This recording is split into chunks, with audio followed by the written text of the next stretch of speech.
Hoy tendremos la parte número 24 del tema La paz de Dios y como debe ser vamos a empezar con una oración. Padre nuestro que estás en los cielos, una vez más te agradecemos por esta gran oportunidad que nos das de seguir profundizando en tu palabra y también de saber los movimientos que el diablo está haciendo a través de sus agentes. Ayúdanos a conocer sus artimañas para poder destapar esos plagios satánicos por el cual muchos navegan y van a aceptar el error y lo aceptan, y que les podamos mostrar claramente tu verdad para que puedan cambiar y acercarse también a ti.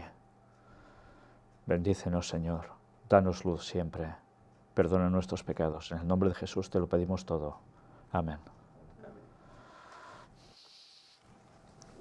Bien, pues hoy ya veis que hay una doble imagen para variar. Por un lado tenemos el título, que es este, La paz de Dios, con una escena que evidentemente nos recuerda una liberación que tuvo el pueblo hebreo en un lugar en concreto, Egipto, con las plagas. Pero hay otra imagen que veis a mis espaldas. Voy a hacer un paso hacia un lado para que lo veáis mejor. ¿Os dais cuenta de lo que es esto? Es la tumba vacía de Jesús,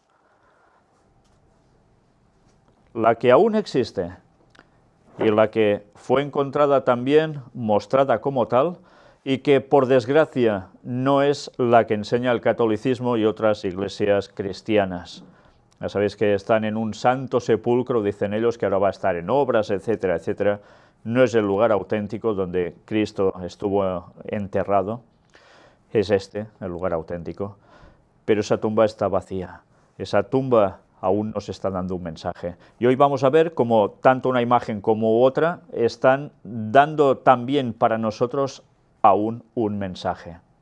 Pero vamos a empezar con la nota de un colaborador que todos conocéis de sobra y que es Ángel. Y tiene que ver precisamente con el tema que mostramos en la semana anterior, la parte número 23, donde había unos detalles que él me recordó después y que yo la verdad en esos momentos no me acordaba para nada y que bien, nos lo ha puesto por escrito porque vale la pena comentar. Dice, lee Juan 19:34, dice, le abrió el costado a Jesús con una lanza.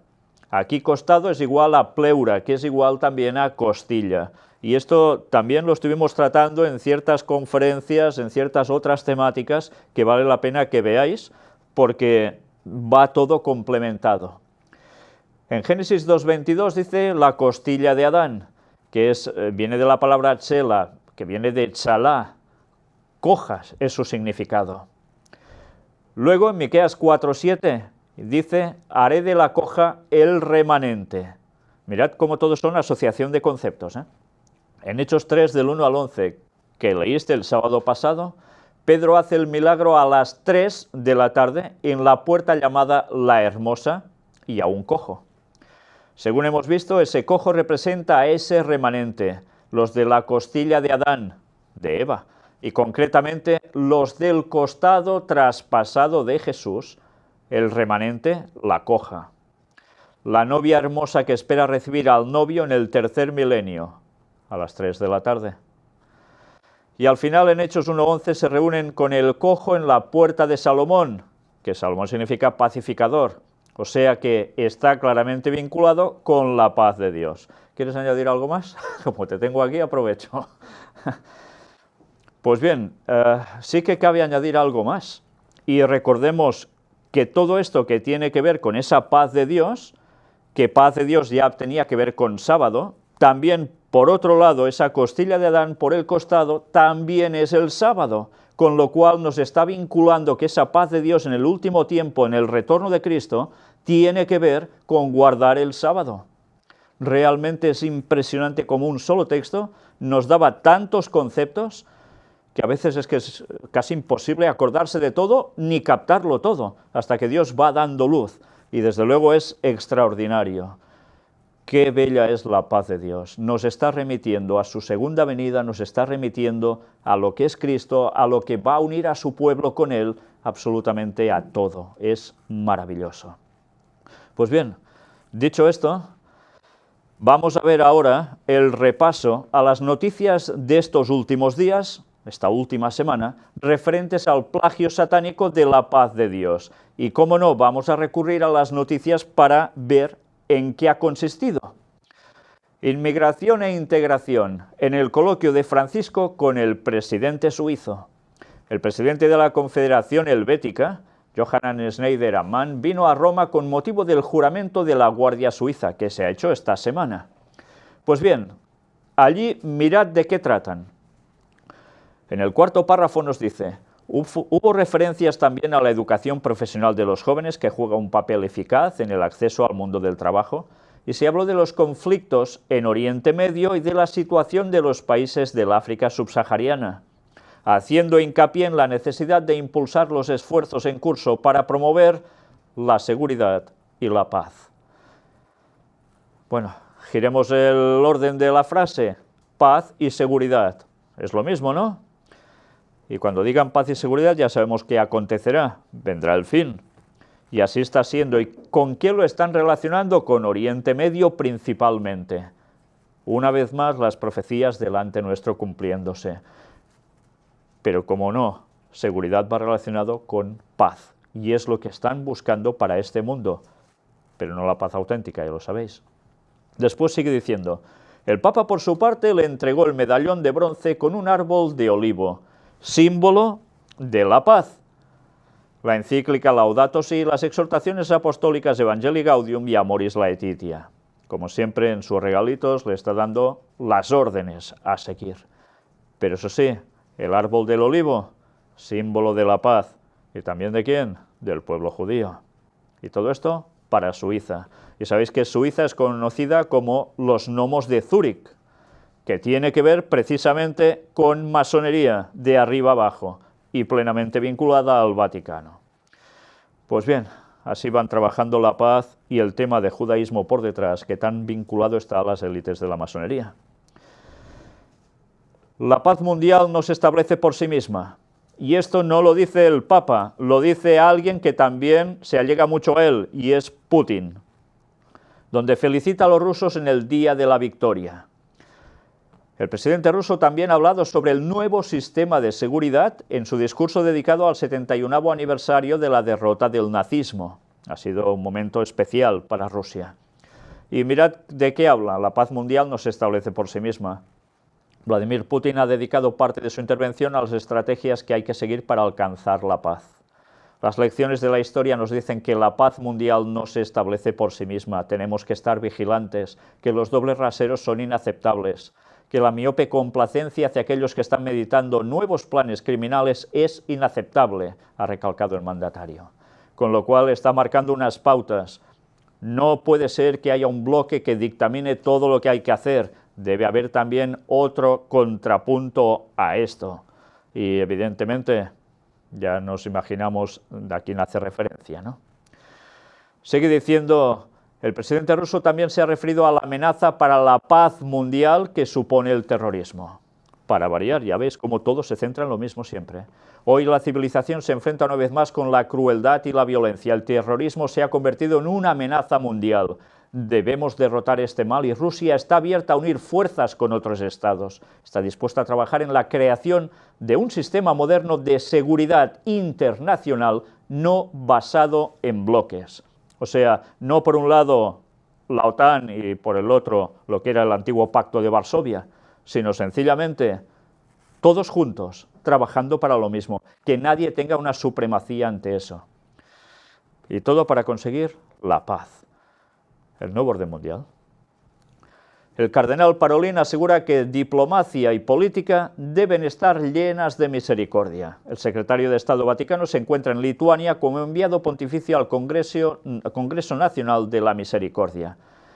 Y este señor, que lo vemos saludando, nos dice: desde Benedicto XV, no 16, el 15, elegido poco después del comienzo de la Primera Guerra Mundial, hasta el Papa Francisco, en el último siglo, la actividad diplomática de los pontífices al servicio de la paz ha asumido cada vez más importancia. Ya veis, ellos se dedican a la paz.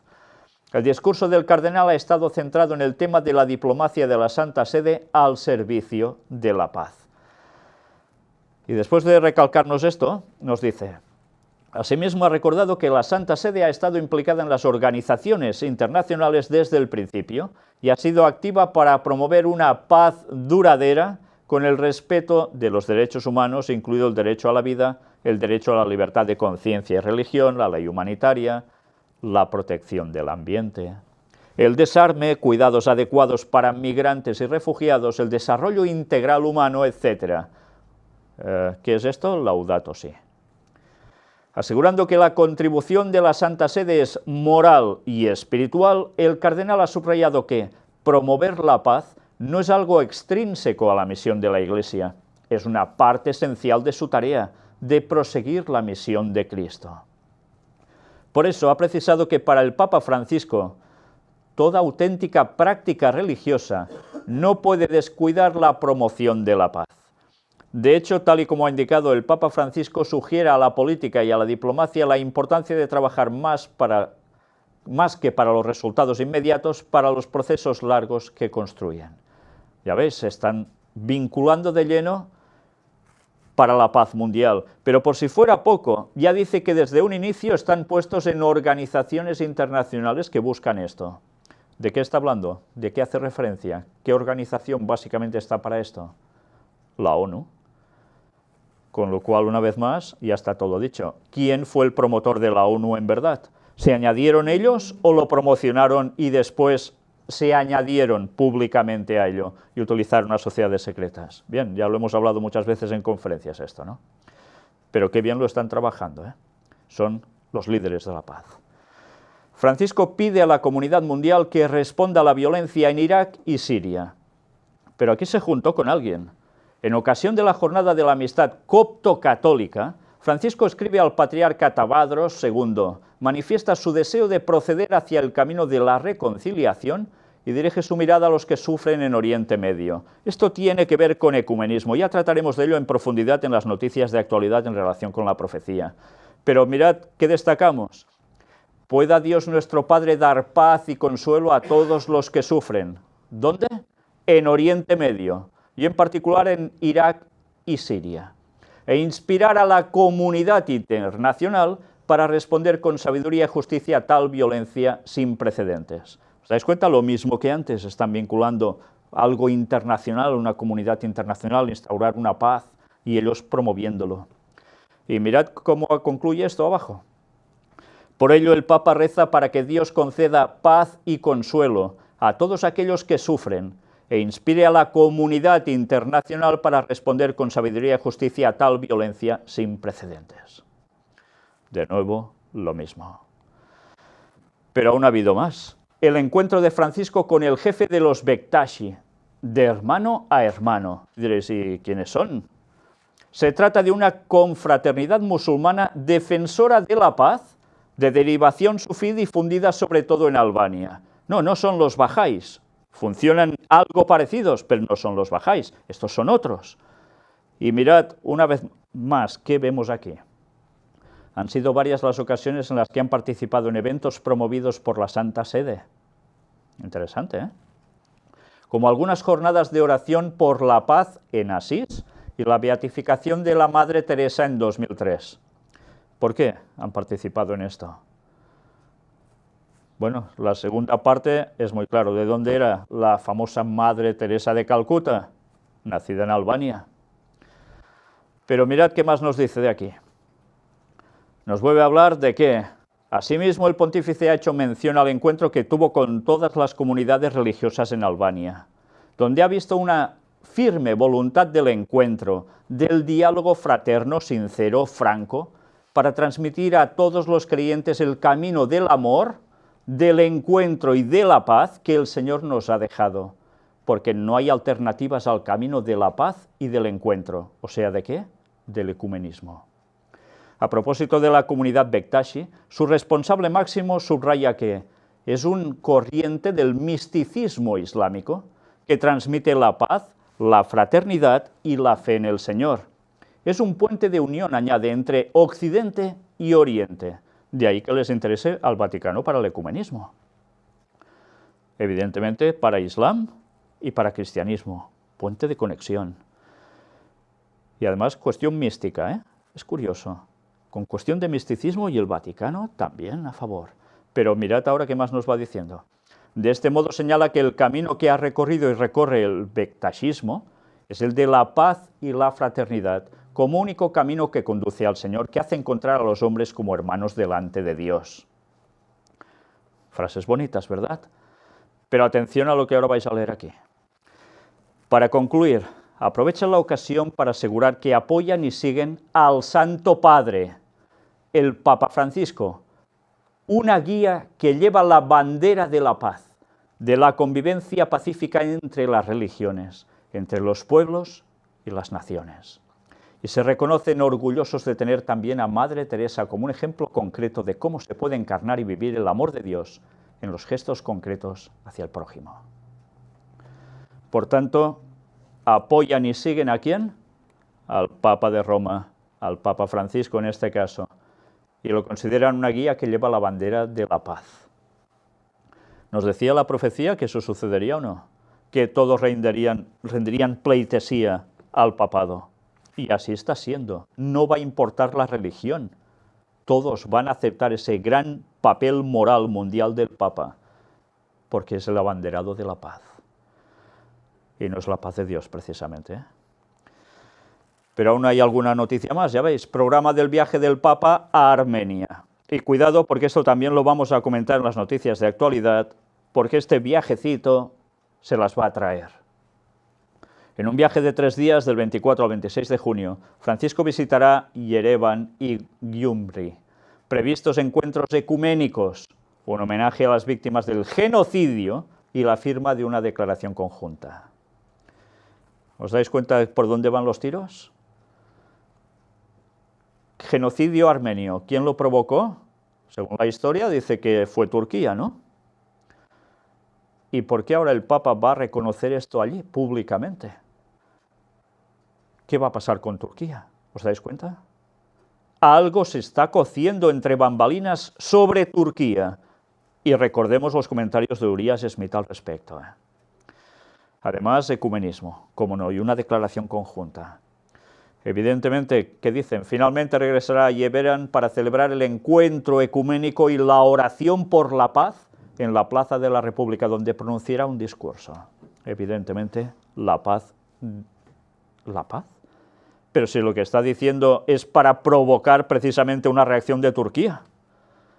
Y dice paz. Es increíble. Bueno, pues ya veremos qué sucede. El pontífice recibe a la primera ministra de Polonia. La promoción de la familia, la recepción de refugiados y la Jornada Mundial de la Juventud fueron algunos de los temas abordados. Y mirad que vuelve a aparecer aquí. Más tarde la conversación se centró en algunos temas de interés mutuo, tales como la promoción de la familia en el contexto sociocultural actual y la acogida de los refugiados. Familia y refugiados. Por último, precisa el comunicado, se abordaron algunos temas que preocupan a la comunidad internacional. De nuevo, la comunidad internacional, como la paz y la seguridad. Qué raro, ¿eh? El conflicto en Siria, la situación humanitaria en Ucrania y Oriente Medio. Atención porque aparece Ucrania, ¿eh? Ya sabéis que Ucrania es un punto vital también que puede desembocar en mucha más conflictividad junto a Oriente Medio, porque hay los mismos actores por detrás. Paz y seguridad. Pero después aún nos dice más. Por su parte, el Santo Padre le ha entregado el Medallón de la Paz y 2 de sus documentos pontificios. Una vez más, la guía a seguir para Polonia. Y la paz en medallón. Pues bien, ya veis que en una semana, qué cantidad de noticias vienen tratando de la paz a nivel mundial y cuáles son sus protagonistas. Pero ahora lo que vamos a ver es la continuación del análisis de los textos del libro de los Hechos de los Apóstoles. Vamos a retomar donde lo dejamos. Y seguiremos viendo los conceptos de la auténtica paz de Dios. Hechos capítulo 7, versículos 6 y 7. Y le dijo Dios así, que su descendencia sería extranjera en tierra ajena, y que los reducirían a servidumbre y los maltratarían por 400 años. ¿De qué está hablando aquí?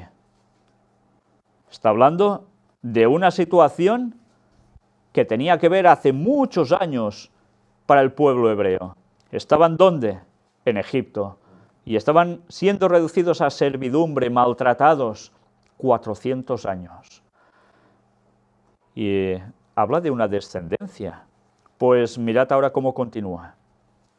Mas yo juzgaré, dijo Dios, a la nación de la cual serán siervos, y después de esto saldrán y me servirán en este lugar. Aquí está haciendo mención a la liberación que tuvieron los hebreos a través de ¿quién? De Moisés. ¿Y qué utilizó Dios para ser liberados? Las plagas. Por eso en la portada de la paz de Dios hemos puesto una de las plagas cuando el agua se convierte en sangre para mostrar cómo Dios juzgó a la nación que sometió precisamente a los hebreos. Dios hace siempre justicia. Y diréis, entonces, pero ese Dios era malo porque terminó con la vida de primogénitos y todo egipcios. Y el Nuevo Testamento es todo amor. Jesús ni los discípulos harían nada parecido. ¿Y de qué hace mención aquí el apóstol? Pues precisamente de ese evento. Si pasó eso, hizo justicia. ¿Nos da que pensar en qué pasará en un futuro? Hechos 8 del 18 al 24. Cuando vio Simón que por la imposición de las manos de los apóstoles se daba el Espíritu Santo, les ofreció dinero. No está hablando de Simón Pedro, es otro Simón. Diciendo, dadme también a mí este poder, para que cualquiera a quien yo impusiere las manos reciba el Espíritu Santo. Entonces Pedro le dijo, tu dinero perezca contigo, porque has pensado que el don de Dios se obtiene con dinero. No tienes tú parte ni suerte en este asunto, porque tu corazón no es recto delante de Dios.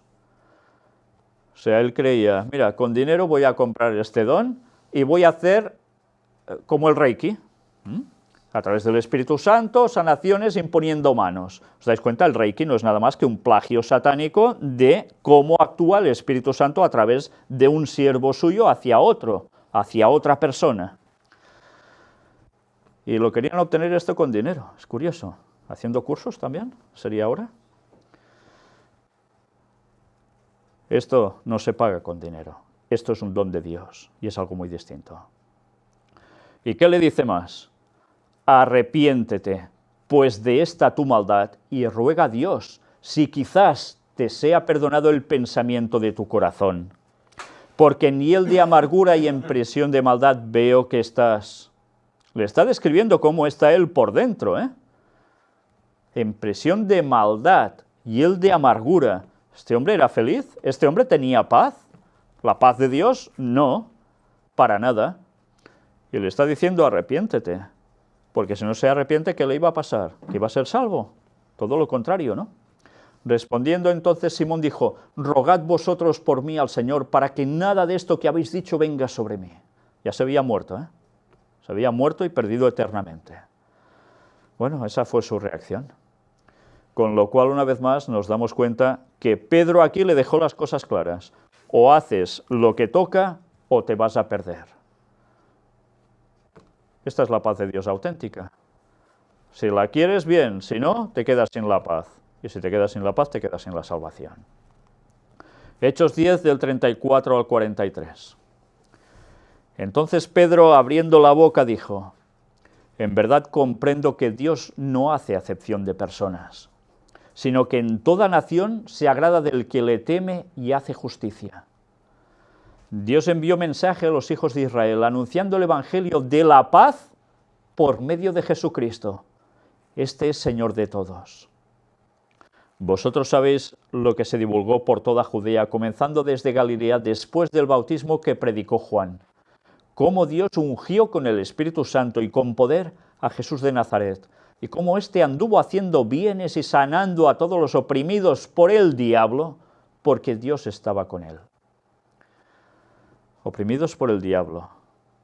¿Os dais cuenta de dónde vienen muchos de los problemas de este mundo? A veces algunos nos lo buscamos nosotros, pero otros claramente es porque hay opresión del diablo para la humanidad. No falla. Pero ha habido un detalle interesante que hemos leído y que a veces al leerlo puede pasar por alto. Dice que Dios envió un mensaje a los hijos de Israel anunciando el evangelio de la paz por medio de Jesucristo. ¿Y Jesús no habló acaso de juicio? ¿No habló acaso también que unos se salvarán y otros se perderán? Va diciendo después: y nosotros somos testigos de todas las cosas que Jesús hizo en la tierra de Judea y en Jerusalén, a quien mataron colgándole en un madero. A este levantó Dios al tercer día, e hizo que se manifestase, no a todo el pueblo, sino a los testigos que Dios había ordenado de antemano, a nosotros que comimos y bebimos con él después que resucitó de los muertos. Y nos mandó que predicásemos al pueblo y testificásemos que él es el que Dios ha puesto por juez de vivos y muertos. De este dan testimonio todos los profetas, que todos los que en él creyeren recibirán perdón de pecados por su nombre. Por tanto, que van a recibir la vida eterna. Resulta que Jesús es puesto como juez de vivos y muertos. Y hemos visto que el evangelio era anunciado por medio de Jesucristo, el que la paz. Y está hablando de ¿qué? Que habrá juicio para vivos y muertos. Una vez más, qué fácil es hablar de paz, como todo lo que hemos visto antes en esas noticias, y qué lejos está de la auténtica paz de Dios. Hechos 11:18. Entonces, oídas estas cosas, callaron y glorificaron a Dios diciendo: de manera que también a los gentiles ha dado Dios arrepentimiento para vida. Aquí quedaban todos sorprendidos, como ellos eran judíos, los judíos pensaban los gentiles que van a obtener salvación si estos son los perros, o como también otros conceptos, los goim, los cerdos, eran los gentiles para ellos, todos los que no eran judíos. Y se dan cuenta que el Señor ha llamado también a los gentiles. ¿Y para qué? Para que reciban arrepentimiento para vida.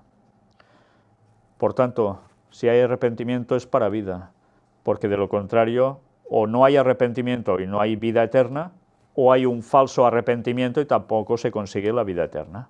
Que se lo digan a Judas. Hechos 12 del 20 al 24. Y Herodes estaba enojado contra los de Tiro y de Sidón, pero ellos vinieron de acuerdo ante él, y sobornado Blasto, ya veis cómo iba el tema de sobornos, que era camarero mayor del rey, pedían paz, porque su territorio era abastecido por el del rey. Y un día señalado Herodes, vestido de ropas reales, se sentó en el tribunal y les arengó. Y el pueblo aclamaba gritando: voz de Dios y no de hombre. Al momento un ángel del Señor le hirió, por cuanto no dio la gloria a Dios, y expiró comido de gusanos. Pero la palabra del Señor crecía y se multiplicaba. Esto fue un juicio inmediato de Dios. Herodes, recibiendo esos honores, y en vez de reconocer al Señor por encima de todo, ¿a qué conclusión llega? Pues que ya le está bien. Él ya se consideraba algo parecido a lo que decían. Y Dios dice: sí, pues hasta aquí has llegado. Y en un instante termina con su vida. ¿No es un juicio esto de Dios? Y es curioso porque en todo esto pedían paz.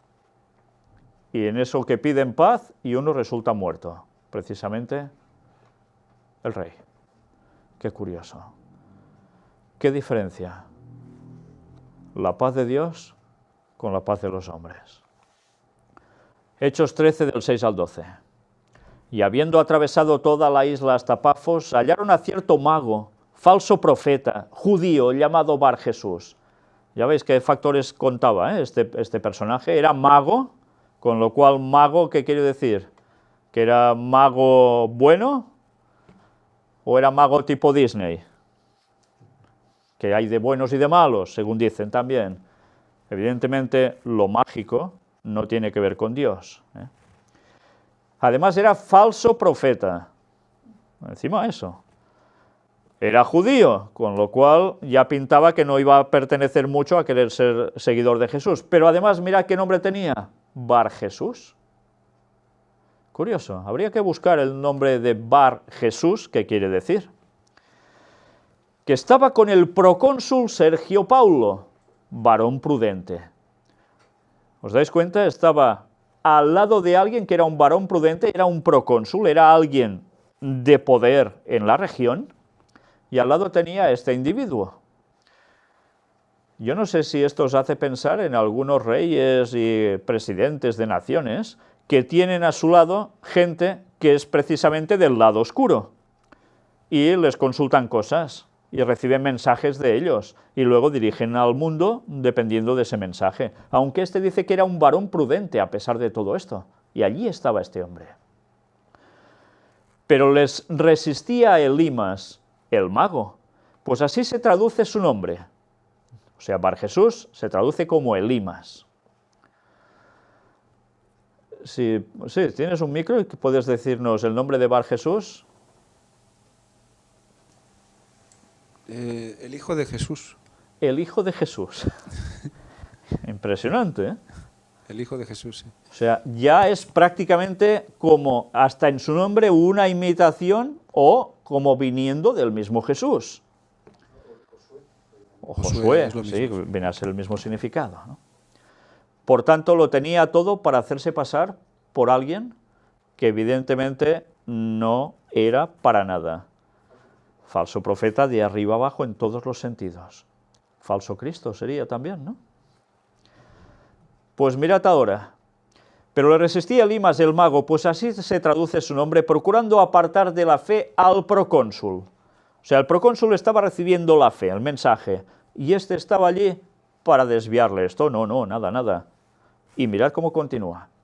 Entonces Saulo, que también es Pablo, es su nombre, lleno del Espíritu Santo, fijando en él los ojos, dijo: oh, lleno de todo engaño y de toda maldad, hijo del diablo, enemigo de toda justicia, ¿no cesarás de trastornar los caminos rectos del Señor?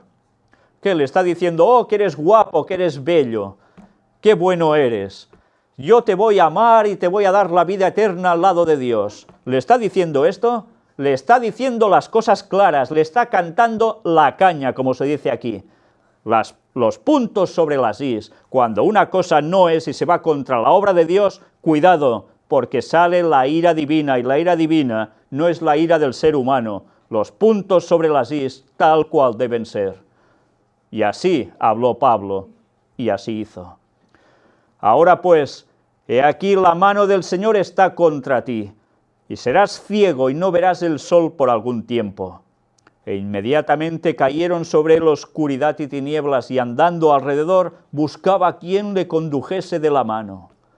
Entonces el procónsul, viendo lo que había sucedido, creyó, maravillado de la doctrina del Señor. Ya veis, personas que incluso van de Bar Jesús, de hijos de Jesús, hijos de Dios, y que resulta que lo que hacen es, en vez de ayudar a otros a llegar al mensaje, les ponen trabas y los ponen contra el mensaje de Dios, y en consecuencia, ¿contra quién? Contra los mensajeros del Señor. ¿Y qué hizo Saulo? Se quedó cruzado de brazos y dijo: bueno, ya me va bien. ¿Dijo esto? Esto es muy serio, porque esto realmente es una postura que también debe hacerse en la obra de Dios, y que algunos no comprenden, se les escapa: esto no es amor, esto es no sé qué. No, señores, esto es justicia, esto es la paz de Dios. Si se rompe esa paz de Dios expresamente, el Señor debe intervenir. Y Saulo intervino, y el Señor también. Por eso algunos actualmente deberían pensar en esto y aplicárselo también a sus vidas. Creen que quieren trabajar para el Señor, para hacer una obra, y resulta que están echando tierra al pueblo de Dios, a los mensajeros de Dios y al mensaje que están dando. Y esto es un pecado brutal a los ojos de Dios. Y Dios va a intervenir. Hechos 13 del 34 en adelante nos dice: y en cuanto a que le levantó de los muertos para nunca más volver a corrupción, lo dijo así: os daré las misericordias fieles de David. Por eso dice también en otro salmo: no permitirás que tu santo vea corrupción. ¿De qué estaba hablando aquí el salmista? Es curioso, porque habla: no permitirás que tu santo vea corrupción. Y está escrito en los salmos esto. ¿De qué santo hablaba? Hablaba de el rey David, que David no vería corrupción. ¿Qué es ver corrupción?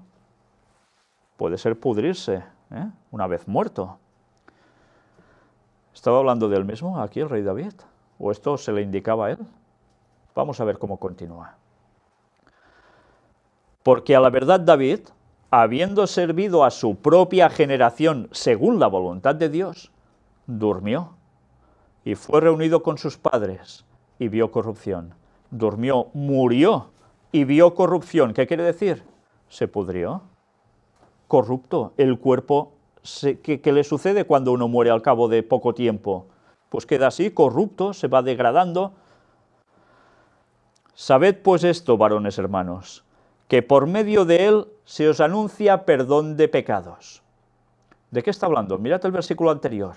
Mas aquel a quien Dios levantó no vio corrupción. ¿Y a quién levantó Dios? ¿A David? ¿O a Jesús? ¿Quién no vio corrupción? Sabed pues esto, varones hermanos, que por medio de él se os anuncia perdón de pecados, del que no ha visto corrupción. Y que todo aquello de que por la ley de Moisés no pudisteis ser justificados, en él es justificado todo aquel que cree. Por tanto, si no crees en él, ¿vas a ser justificado? Seguro que no. Si no quieres creer en él después de mostrársete las evidencias, ya estás.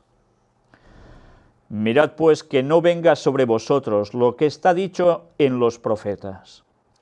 Mirad, oh menospreciadores, y asombraos y desapareced, porque yo hago una obra en vuestros días, obra que no creeréis si alguien os la contare. Cuando salieron ellos de la sinagoga de los judíos, los gentiles les rogaron que el siguiente día de reposo les hablasen de estas cosas. Mirad que aquí les está dando un mensaje. Jesús haría una obra en concreto, que muchos no creerían ni que aunque se les contare. Pero ¿cómo reaccionan los gentiles en este caso? Porque ¿dónde dicen ellos estas palabras? Lo dicen en la sinagoga de los judíos. ¿En la sinagoga de los judíos entraban los gentiles?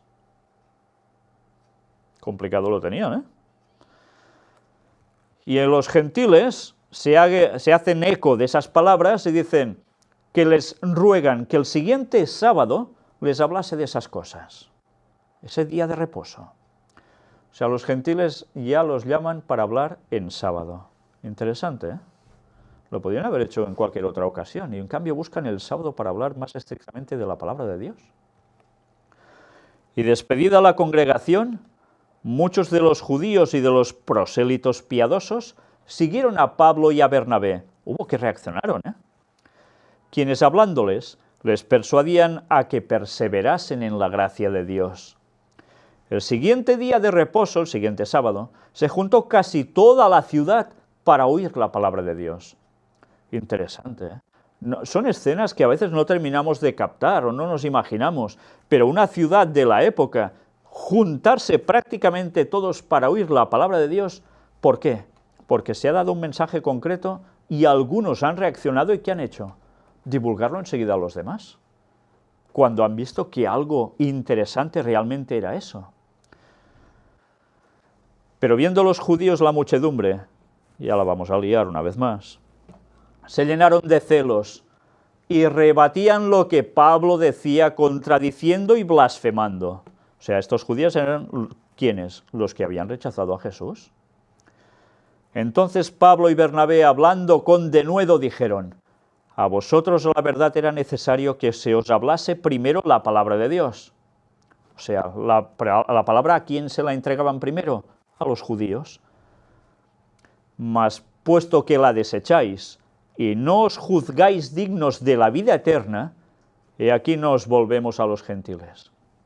No os juzgáis dignos de la vida eterna. ¿Es Dios el que va a considerar que no son justos de la vida eterna? Sí, claro, por supuesto, al final es el que hace el dictamen. ¿Pero por qué? Porque Él no irá contra la voluntad de alguien que no quiere la vida eterna. Si se rechaza a Cristo, se rechaza la vida eterna. Por tanto, estos que lo han desechado expresamente a sabiendas, no van a tener la vida eterna. Y es curioso, y ahora el Papa está acercándose tanto a los judíos y diciendo que no hace falta ya ni que acepten a Jesús, que como vienen por herencia, ya son salvos. Vaya mensaje de falso profeta, ¿eh? Y lo peor es que tanto se lo están tragando y van a caer en ese ecumenismo.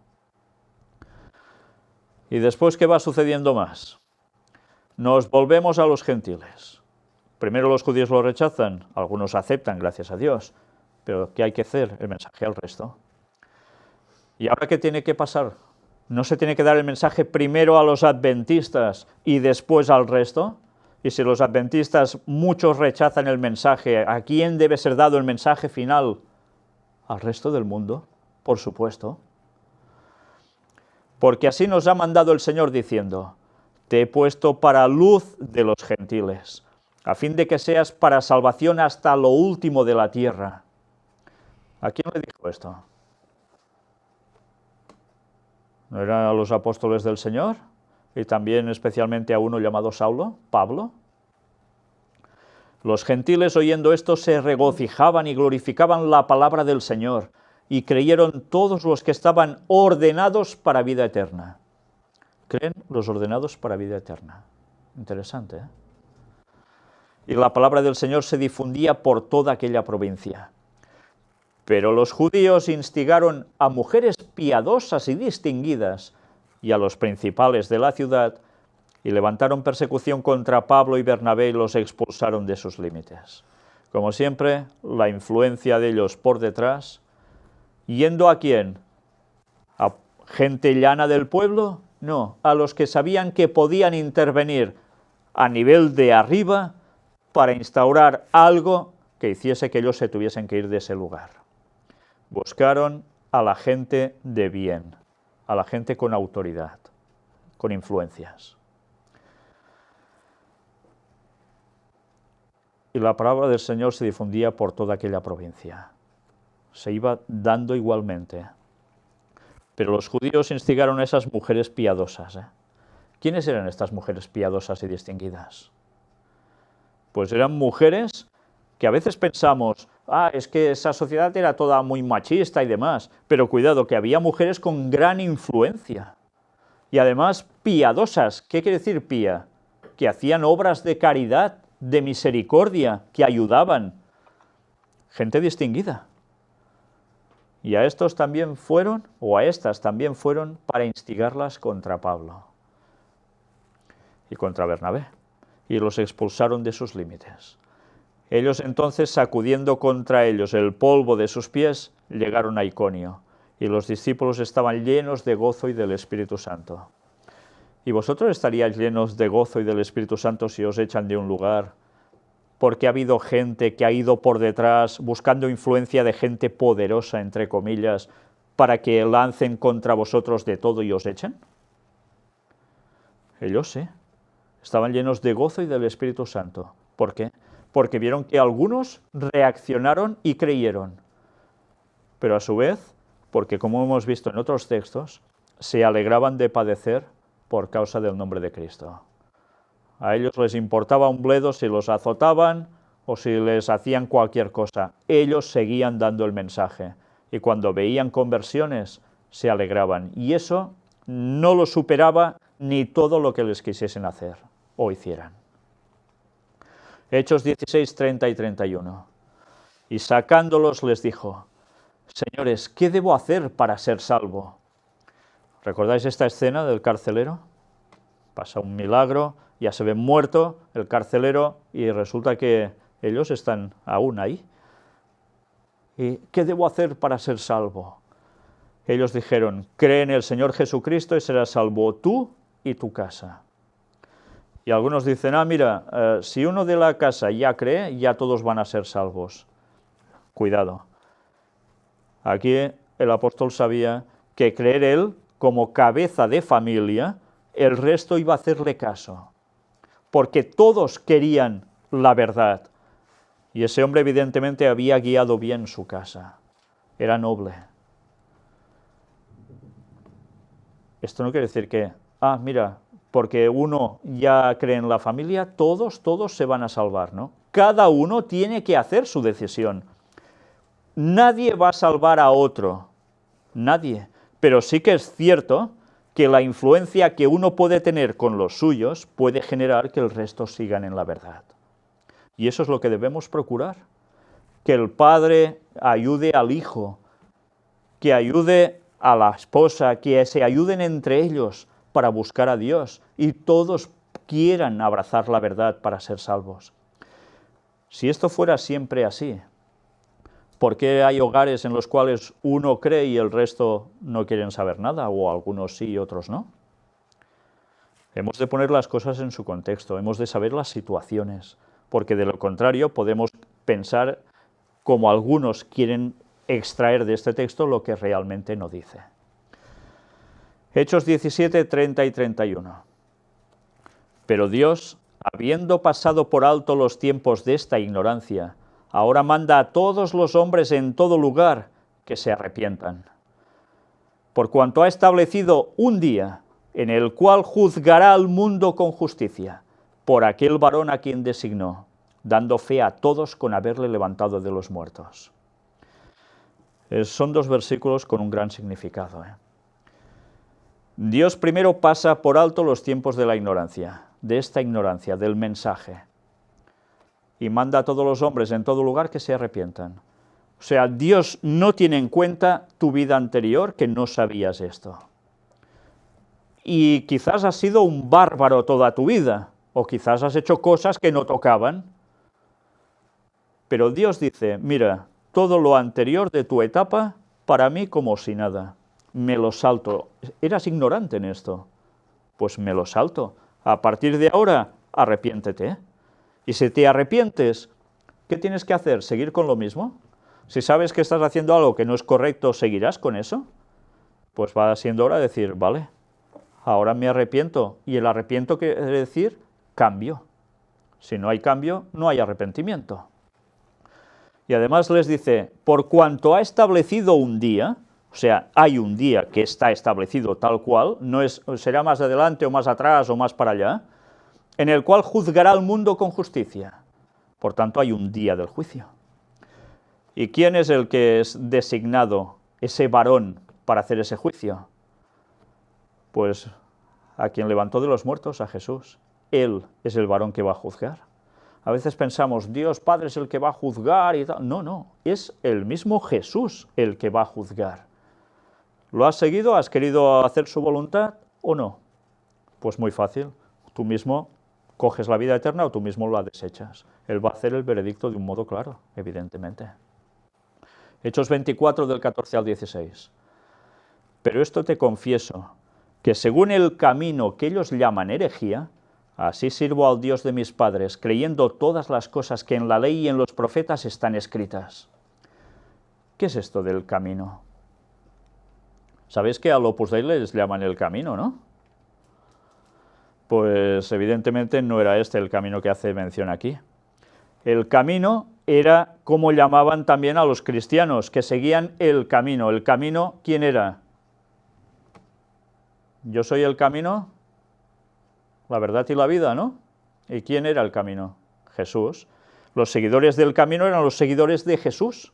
Por eso camino aparece en mayúsculas. ¿Y qué dice? Por esto te confieso que según el camino que ellos llaman herejía, ¿quiénes llamaban herejía al cristianismo? Los judíos, evidentemente. Así sirvo al Dios de mis padres creyendo todas las cosas que en la ley y en los profetas están escritas. ¿Os dais cuenta que no está rechazando la ley aquí? Sino que está diciendo que sigue también en la verdad que ellos tenían, no lo desecha para nada. La ley y los profetas están escritos, y él ¿qué hacía? Creer en ello. Y seguía siendo cristiano. Anda, ¿Y dónde queda aquí eso de que dicen que la ley ha quedado clavada en la cruz y que no hace falta seguirla, ni guardarla? Si solo con un versículo se va todo al traste. Vaya cristianos hay por el mundo. ¿Qué forma de entender las cosas tienen? A sabiendas que eso es falso, ese argumento que dan. Todo por no querer guardar el sábado, normalmente es curioso. Teniendo esperanza en Dios, la cual ellos también abrigan, de que ha de haber resurrección de los muertos, así de justos como de injustos. ¿Quiénes también creían en esa esperanza? Los judíos. También sabían que iba a haber resurrección de muertos, de justos y de injustos. ¿Era falso eso? No, está dándolo como una realidad. Y por esto procuro tener siempre una conciencia sin ofensa ante Dios y ante los hombres. ¿Por qué? Porque también Él busca la salvación. Sabe que también va a ser juzgado y también Él debería resucitar. Hechos 24, 24 y 25. Algunos días después, viniendo Félix con Drusila, su mujer, que era judía, llamó a Pablo y le oyó acerca de la fe en Jesucristo. Pero al disertar Pablo acerca de la justicia, del dominio propio y del juicio venidero, Félix se espantó y dijo: ahora vete, pero cuando tenga oportunidad te llamaré. Sí, quiero oír de la fe en Jesucristo, vale. Y se reúne él y su esposa, y Pablo empieza a disertar. Y habla de la justicia, vale, eso aún lo captaron bien, del dominio propio, pero cuando llega sobre todo al juicio venidero, Félix se espanta. ¿Y por qué se espanta? Le dice: ahora vete, cuando tenga oportunidad ya te llamaré, tú, ahora no. ¿Por qué? Porque le dio miedo que habría un juicio venidero y él debería responder ante esto, porque habría esa justicia.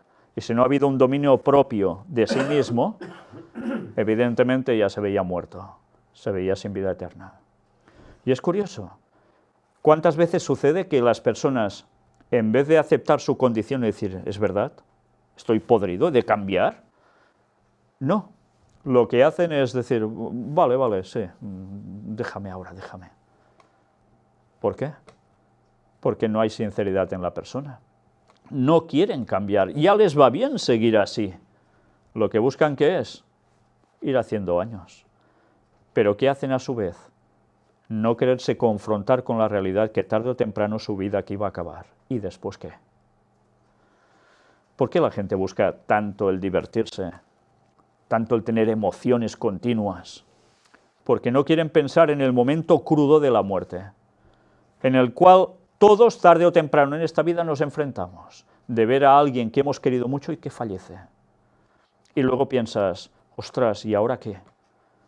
Para esa persona, ¿y yo? Cuando me muera, ¿qué?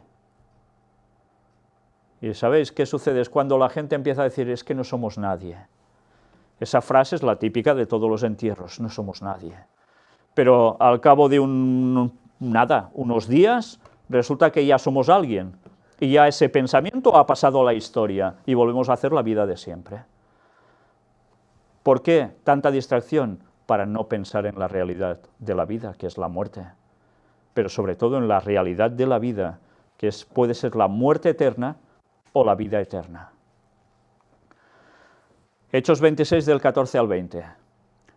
Y habiendo caído todos nosotros en tierra, oí una voz que me hablaba y decía en lengua hebrea: Saulo, Saulo, ¿por qué me persigues? Dura cosa te es dar coces contra el aguijón. ¿Qué está haciendo referencia aquí? Es la explicación de Pablo cuando recibe esa luz con alguien que lo deja totalmente por el suelo a él y a los otros que iban con él.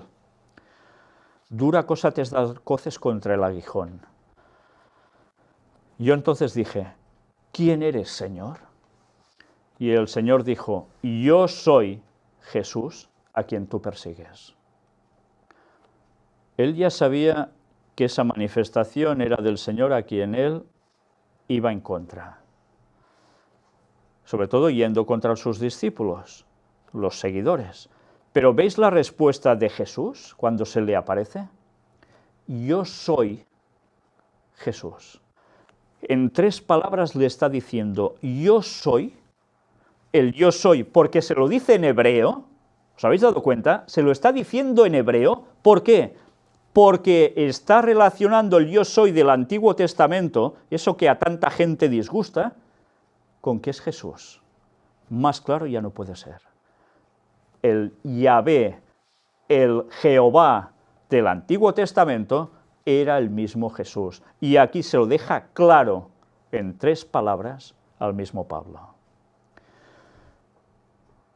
Pero levántate y ponte sobre tus pies, porque para esto he aparecido a ti, para ponerte por ministro y testigo de las cosas que has visto y de aquellas en que me apareceré a ti, librándote de tu pueblo y de los gentiles a quienes ahora te envío, para que abras sus ojos, para que se conviertan de las tinieblas a la luz y de la potestad de Satanás a Dios, para que reciban, por la fe que es en mí, perdón de pecados y herencia entre los santificados, o sea, la vida eterna. Por lo cual, oh rey Agripa, ya ves que aquí le está comentando esto Pablo al rey Agripa, oh rey Agripa, no fui rebelde a la visión celestial, sino que anuncié primeramente a los que están en Damasco y Jerusalén, y por toda la tierra de Judea, y a los gentiles, que se arrepintiesen y se convirtiesen a Dios, haciendo obras dignas de arrepentimiento. Una vez más, todo esto era dar el mensaje al resto del mundo. Empezaba por los suyos, los judíos, y se abría hacia los gentiles. Y todos los que aceptaran se arrepentirían y se convertirían a Dios. ¿Y de qué se saldrían? Pues de la potestad de Satanás. Con lo cual quiere decir que tanto judíos como gentiles paganos, todos estaban en la potestad de Satanás. No hay 80.000 grupos distintos. Hay o eres pueblo de Dios o no lo eres, o eres pueblo de Satanás. No hay otra. Y hasta que por fin te llega la luz y Dios dice, vale, me salto los tiempos de la ignorancia y ahora ya tienes que seguir la verdad y serás salvo. Y ya finalizando, Hechos 28 del 25 al 28. Y como no estuviesen de acuerdo entre sí, al retirarse les dijo Pablo esta palabra. Bien habló el Espíritu Santo por medio del profeta Isaías a nuestros padres, diciendo, ¿una fuerza habla? Dice que el Espíritu Santo habló. O sea que el Espíritu Santo es alguien, Bien habló el Espíritu Santo por medio del profeta Isaías a nuestros padres, diciendo, y ahora relata textos de Isaías, del Antiguo Testamento. Ve a este pueblo y diles, de oído oiréis y no entenderéis, y viendo veréis y no percibiréis, porque el corazón de este pueblo se ha engrosado, y con los oídos oyeron pesadamente, y sus ojos han cerrado, para que no vean con los ojos y oigan con los oídos y entiendan de corazón, y se conviertan, y yo los sane. Sabed pues que a los gentiles es enviada esta salvación de Dios, y ellos oirán. Vaya mensaje el de Isaías. Y aquí el apóstol lo repite. ¿Qué le sucedió al pueblo judío? Les dio todas las facultades delante suya con Jesús para que aceptaran al que tenían que esperar. Habían visto milagros, habían visto sus predicaciones, habían visto todo. ¿Y le hicieron caso? Que pocos. Sino que se seguían endureciendo. Y mirad qué expresión utiliza. Porque el corazón de este pueblo se ha engrosado. ¿Y engrosarse de qué viene? De grasa. El corazón con grasa. Ya sabéis que, por ejemplo, bueno, no hace falta ser médico para eso, un corazón con mucha grasa, ¿de qué le puede hacer, qué puede causarle? Pues que se quede tieso, que se muera, ¿sí? Pero es que sabéis que bíblicamente esto significa algo más y que tiene que ver con Orión, y estuvimos tratando de ello, corazón engrosado. ¿Y qué hacía el Señor cuando viniese? Traspasaba ese corazón engrosado, y era sacrificio, era muerte. ¿Y por qué se quemaban las grasas en los altares? Precisamente simbolizando que la muerte de esos paganos, de esos que no han querido seguir a Dios, sino haciendo todo lo contrario, ¿qué iba a pasar? Pues que iban a ser quemados, iban a subir como humo y deshacerse. Y todo esto era una simbología de lo que va a acontecer al fin de los tiempos. Por eso los sacerdotes tenían estrictamente mandado no comer las grasas también, porque tenía esa simbología, entre otras que ya vimos en su momento. Y después dice, y se conviertan y yo los sane.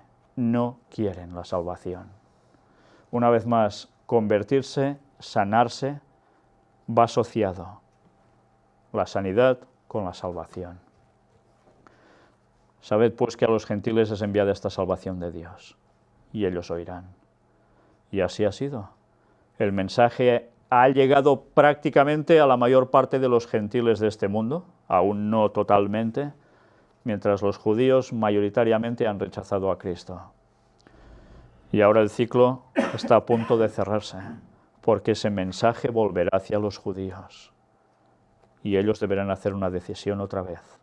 Pero ya veis que el Satanás a través del papado está trabajando expresamente para que no abracen a Jesús, sino que sigan tal cual. Es curioso, ¿eh? Los está llevando a la perdición. ¿Por qué? Porque Satanás sabe que de los judíos tiene que salir un pueblo especial que va a dar un mensaje decisivo en el último tiempo, apoyando la fe adventista, la de verdad. Por eso Satanás trabaja así. Pues bien, este era todo el episodio relatado, significativo, que aparecía sobre la paz de Dios en el libro de los Hechos.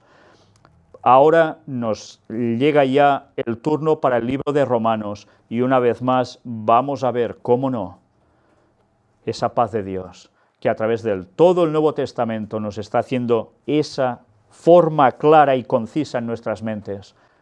Si no hay la paz de Dios, la verdadera, vamos a caer en la paz falsa que Satanás está montando con los suyos. Y todo el mundo deberá decidirse. Si tenemos la paz de Dios, no importará lo que hagan, lo que digan, tendremos ese gozo en Cristo, porque sabemos que hay la salvación y Dios nos la va a dar. Por eso debemos trabajar para estar siempre en la fe. Y trabajar no solo para tener una creencia teórica, muy bonita, sí, pero teórica, sino también para vivirla, para demostrar en nuestras vidas que estamos con Dios. Y no para querer ganar puntos ante Dios ni ante el mundo, sino porque salga de nuestros corazones, porque el Espíritu Santo habite en nosotros. Que el Señor nos ayude a tener esa paz. Vamos a finalizar con una oración.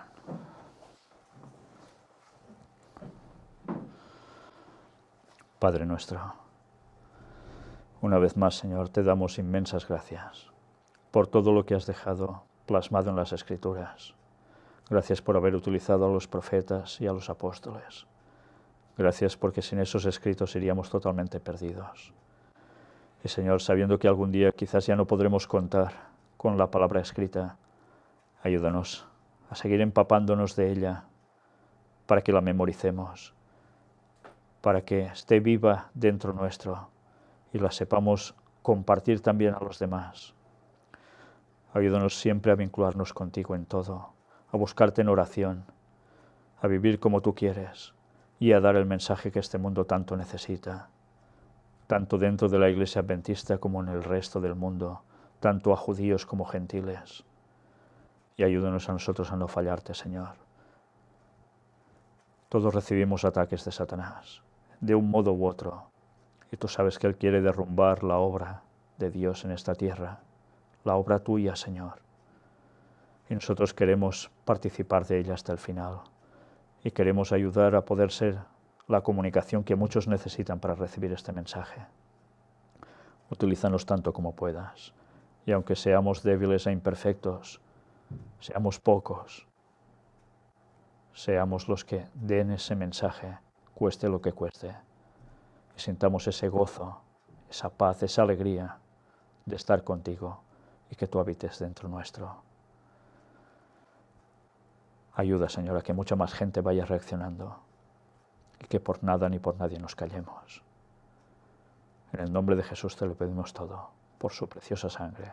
por el perdón de todos nuestros pecados. Amén.